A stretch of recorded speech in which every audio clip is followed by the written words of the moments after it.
Hello student. आज हम कक्षा 7 बाल महाभारत कथा का अध्ययन करेंगे।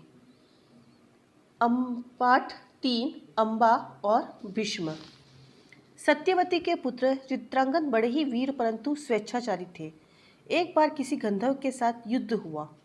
गंधर्व यानी देवता, उसमें वे मारे गए। उनके कोई पुत्र न था, इसलिए उनके छोटे भाई विचित्रवीर्य हस्तिनापुर की राजगद्दी पर बैठ गए। जब चित्रांगद की मृत्यु हो गई तो उनके जो भाई थे, छोटे भाई विचित्रवीर्य, वो हस्तिनापुर के राजा बने। विचित्रवीर्य की आयु उस समय बहुत छोटी थी, इस कारण उनके बालिग होने तक राजकाज भीष्म को ही संभालना पड़ा। यानी जब विचित्रवीर्य राजगद्दी पर बैठे तो उनकी उम्र कम थी, तो उस समय सारा काज जो था वो भीष्म पितामह को संभालना पड़ा। जब विचित्रवीर्य विवाह के योग्य हुए तो भीष्म को अपने विवाह की चिंता हुई। उन्हें खबर लगी कि काशीराज की कन्याओं का स्वयंवर होने लगा है। यह जानकर भीष्म बड़े खुश हुए और स्वयंवर में सम्मिलित होने के लिए काशी रवाना हुए। देश विदेश में अनेक राजकुमार उस स्वयंवर में भाग लेने के लिए आए थे।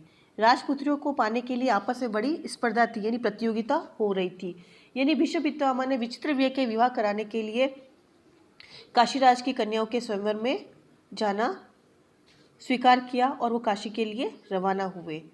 वहाँ पर अन्य देशों के राजा भी आए थे जो उन कन्याओं के साथ विवाह करना चाहते थे और इसलिए उन राजाओं में आपस में प्रतियोगिताएं होने लगी। क्षत्रियों में भीष्म की प्रतिज्ञा का प्रतिष्ठान अद्वितीय था। उनके महान त्याग और भीषण प्रतिज्ञा का हाल सब जानते थे। इसलिए जब वे स्वयंवर मंडप में प्रविष्ट हुए तो राजकुमारों ने सोचा कि ये सिर्फ स्वयंवर देखने के लिए आए होंगे। परंतु जब स्वयंवर में सम्मिलित होने वाले में भीष्म ने भी अपना नाम दिया तो अन्य कुमारों को निराश होना पड़ा। यानी सभी ये जानते थे कि भीष्म ने प्रतिज्ञा ले रखी है कि वो जीवन भर विवाह नहीं करेंगे, इसलिए सभी ने ये सोचा कि ये काशी केवल स्वयंवर देखने के लिए ही आए हैं। लेकिन जब भीष्म ने अपना नाम दिया तो सभी निराश हो गए। क्यों? क्योंकि वो एक वीर योद्धा थे, इसलिए सभी लोग उसमें ये सोचकर निराश हो गए। उनको क्या पता था कि दृढ़व्रती भीष्म अपने लिए नहीं वरन अपने भाई के लिए स्वयंवर में सम्मिलित हुए हैं। सभा में खलबली मच गई। चारों ओर से भीष्म की फप्तियां यानी मजाक कसी जाने लगी। माना कि भरतवंशी भीष्म बड़े बुद्धिमान और विद्वान हैं, स्वयंवर से इन्हें क्या मतलब, इनके प्रण का क्या हुआ। यानी सभी लोग उनका मजाक उड़ाने लगे कि इन्होंने प्रण किया था कि मैं जीवन भर विवाह नहीं करूंगा, तो वह इस स्वयंवर में क्यों आए, इनके प्रण का क्या हुआ, जीवन भर ब्रह्मचर्य रहने का जो इन्होंने प्रतिज्ञा थी वह भी क्या झूठी थी। इस भांति जब राजकुमारों ने भीष्म की हंसी उड़ाई, यहाँ तक कि काशीराज कन्याओं ने भी भीष्म की तरफ की दृष्टि फेर ली। जैसे ही काशीराज के कन्याओं को ये पता चला कि भीष्म केवल देखने के लिए आए हैं तो उन्होंने भी उनसे दृष्टि हटा ली और उनकी अवहेलना सी करके आगे की ओर चल दी, यानी निंदा करती हुई उनकी आगे की ओर चली गई। भीष्म अवहेलना को सह न सके, उन्होंने सभी राजकुमारों को हराकर तीनों राजकन्याओं को बलपूर्वक रथ पर बैठा लिया और हस्तिनापुर चल दिए। शोभ देश का राजा शाल्व बड़ा वीर था। काशीराज की सबसे बड़ी कन्या अम्बा उस पर अनुरक्त थी, यानी वो उस पर प्रसन्न करती थी। उसको मन ही मन अपना पति मान चुकी थी। शाल्व ने भीष्म के रथ को पीछा किया, उसने रोकने का प्रयत्न किया। इस पर भीष्म और शाल्व के बीच घोर युद्ध हुआ और भीष्म ने उसे हरा दिया, किंतु काशीराज की कन्याओं की प्रार्थना पर उसे जीवित ही छोड़ दिया। यानी राजा शाल्व और भीष्म में भीषण युद्ध हुआ और भीष्म ने शाल्व को हरा दिया, लेकिन काशीराज की कन्याओं के कहने पर उन्होंने उसे जीवित छोड़ दिया। भीष्म काशीराज कन्याओं को लेकर हस्तिनापुर पहुंचे। विचित्रवीर्य का विवाह सारी तैयारी हो जाने के बाद जब कन्याओं को विवाह मंडल पर ले जाने का समय आया तो काशीराज की बड़ी बेटी अम्बा एकांत में भीष्म से बोली, गांगे, ये भीष्म को गांगे नाम से भी जाना जाता है। गांगे, मैं अपने मन में शोभ देश के राजा शाल्व को अपना पति मान लिया है। इसी बीच आप मुझे बलपूर्वक यहाँ ले आए। मैंने अपनी बात जानने के बाद आप मेरे बारे में अब जो उचित समझे करें। यानी जो काशीराज की बड़ी पुत्री थी अम्बा, उन्होंने भीष्म पितामह को कहा कि मैं सालों देश के राजा से प्रेम करती हूँ, मैं उसी से उसको अपना पति मान चुकी हूँ, इसलिए आप मुझे यहाँ बलपूर्वक ले आए हैं। अब आपको जो उचित लगे वो मेरे लिए करें। भीष्म को अम्बा की बात जची। उन्होंने अम्बा को उसकी इच्छा अनुसार उचित प्रबंध के साथ शालू के पास भेज दिया। तब भीष्म पितामह को अम्बा की बात सही लगी कि उसने जब शालू को अपना पति मान लिया है तो वो विचित्र को किसके साथ विवाह कैसे कर सकती है। तो उन्होंने उचित प्रबंध करके अम्बा को शालू के पास भेज दिया और अम्बा की दोनों बहनें अंबिका और अम्बालिका का विचित्र व्यय के साथ विवाह करा दिया। और उसकी जो दो बहनें थी अंबिका और अम्बालिका, उनका विवाह विचित्रव्य के साथ हो गया। अम्बा अपने मनोनीत वर शोभराज शालू के पास गई और सारा वृतांत कह सुनाई, यानी सारा जो घटनाक्रम था उसने वापस शालू को सुना दिया। उसने कहा, राजन, मैं आपको ही अपना पति मान चुकी है। मेरे अनुरोध पर विष्णु ने मुझे आपके पास भेज दिया है। आप मुझे अपनी पत्नी स्वीकार कर लीजिए। और उसने राजा शालू से कहा कि मेरे प्रार्थना करने पर विष्णु ने मुझे आपके पास भेज दिया है, तो आप मुझे अपनी पत्नी स्वीकार कर ले। पर राजा शाल्व न माना। उसने अम्बा से कहा कि सारे राजकुमारों के सामने भीष्म ने मुझे युद्ध में पराजित किया और तुम्हें बलपूर्वक हरण करके ले गया।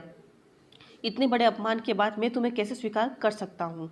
तुम्हारे लिए अब उचित यही होगा कि तुम भीष्म के पास जाओ और उनके सलाह मुताबिक ही काम करो। यानी शालू ने उसको अपनी पत्नी स्वीकार करने से मना कर दिया, क्योंकि भीष्म ने युद्ध में उसे पराजित किया था। बेचारी अम्बा हस्तिनापुर लौट आई और भीष्म को सारा हाल कह सुनाया। उन्होंने विचित्र वे से कहा, वत्स, राजा शालू अम्बा को स्वीकार नहीं करता। तब अम्बा ने हस्तिनापुर आकर सारा हाल, यानी जो कुछ उसके साथ हुआ, राजा शालू ने जो कुछ उसको कहा, वो सब भीष्म पितामह को सुना दिया। वत्स, राजा शाल अम्बा को स्वीकार नहीं करता, इसलिए विदित है कि उसकी इच्छा अम्बा को पत्नी बनाने की नहीं है। अब उनके साथ तुम्हारा ब्याह करने का कोई आपत्ति नहीं रही। पर विचित्र अम्बा के साथ विवाह करने के लिए राजी नहीं हुआ। लेकिन भीष्म पितामह के कहने पर भी विचित्रव्य अम्बा के साथ विवाह करने के लिए तैयार नहीं हुआ।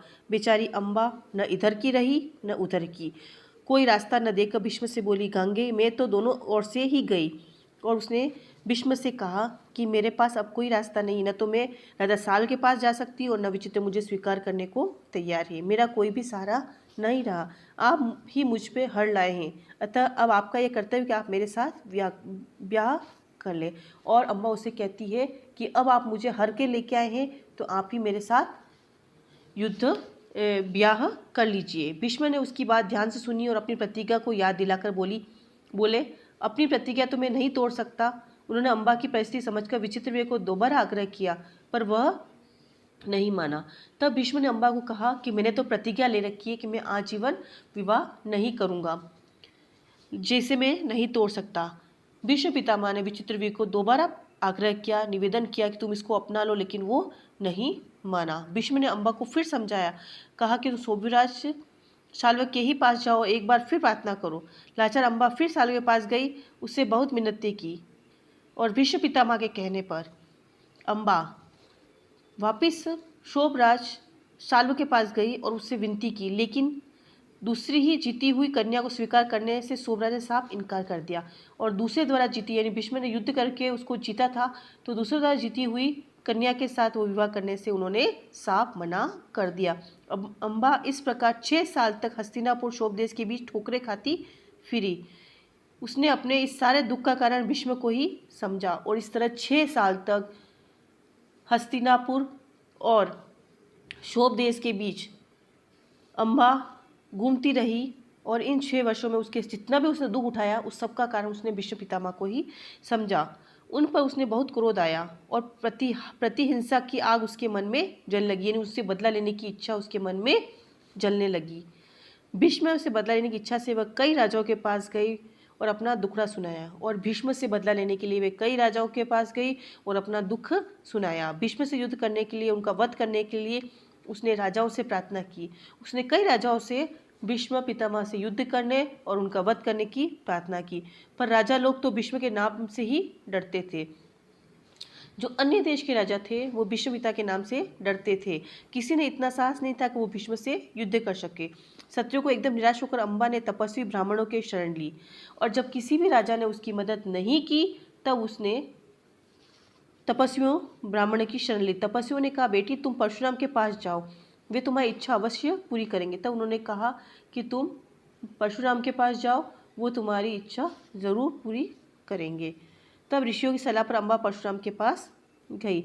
जब ऋषियों ने सलाह दी कि तुम परशुराम के पास जाओ, तो अम्बा सबकी सलाह मानकर परशुराम जी के पास गई। अम्बा की करुण कहानी सुनकर परशुराम जी का हृदय पिघल गया, और अम्बा की दुख भरी कहानी सुनकर परशुराम जी का मन पिघल गया। उन्होंने दयार्थ स्वर में कहा, काशीराज कन्या तुम्हें मुझे क्या चाहती हो? और उन्होंने दया भरे स्वर में कहा कि हे काशीराज की कन्या, तुम मेरे से क्या चाहती हो? अम्मा ने कहा, ब्राह्मण वीर, मेरी प्रार्थना केवल यही है कि आप भीष्म से युद्ध करो, और मैं आपसे भीष्म के वध की भीख मांगती हूँ। और उसने एक ही प्रार्थना की कि आप भीष्म से युद्ध करो, और मैं आपसे भीष्म के वध की भीख मांगती हूँ।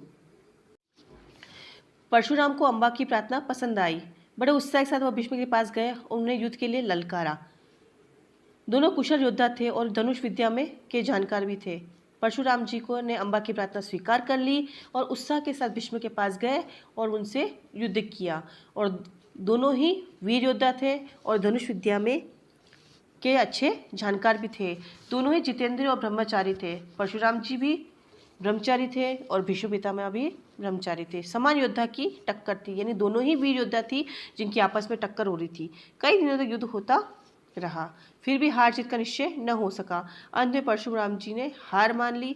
जब दोनों वीर योद्धाओं के बीच युद्ध का कोई नतीजा नहीं निकला तो परशुराम जी ने स्वयं हार मान ली और उन्होंने अम्बा से कहा, जो कुछ मेरे वश में था मैं कर चुका, अब तुम्हारे लिए यही उचित है तुम भीष्म ही की शरण लो। और बाद में उन्होंने अम्बा से यही कहा कि तुम्हारे लिए यही उचित होगा कि तुम भीष्म की शरण में चली जाओ। पर अम्बा ऐसी बातों से कब विचलित होने वाली थी? यानी वो अपने जो उसने प्रण लिया था भीष्म पितामह को मारने का, उस प्रण से वो विचलित होने वाली नहीं थी, घबराने वाली नहीं थी। उसने वन में जाकर तपस्या शुरू की और तपोबल से स्त्री रूप छोड़कर पुरुष बन गई और अपना नाम शिखंडी रख लिया। जब कौरवों और पांडवों के बीच कुरुक्षेत्र के मैदान में युद्ध हुआ तो भीष्म के विरुद्ध लड़ते समय शिखंडी रथ के आगे बैठा था और अर्जुन ठीक उसके पीछे थे। ज्ञानी भीष्म को यह बात मालूम थी कि अम्बा ही शिखंडी का रूप धारण किए हुए हैं, इसलिए उन्होंने उस पर बाण चलाना अपने विरोचित प्रतिष्ठान के विरुद्ध समझा। क्यों समझा? क्योंकि वो एक महिला थी और महिला पर वीरता नहीं दिखाई जाती, इसलिए उन्होंने उसके ऊपर बाण नहीं चलाया। शिखंडी को आगे करके अर्जुन ने भीष्म पितामह पर हमला किया और शिखंडी को आगे करके अर्जुन ने भीष्म पितामह पर हमला किया। अंत में उन पर विजय प्राप्त कर ली। जब भीष्म आहत होकर पृथ्वी पर गिरे तब जाकर अम्बा का क्रोध शांत हुआ और अर्जुन से युद्ध में पराजित हुए। और इस तरह जब पृथ्वी पर भीष्म पितामह घायल होकर गिरे तब अम्बा का क्रोध शांत हो गया। इस कहानी को समझते हुए इन प्रश्नों के उत्तर अपनी कॉपी में लिखें। प्रश्न 1, चित्रांगद की मृत्यु के बाद राजगद्दी पर कौन बैठा? प्रश्न 2, भीष्म पितामह किसके स्वयंवर में सम्मिलित होने के लिए काशी गए?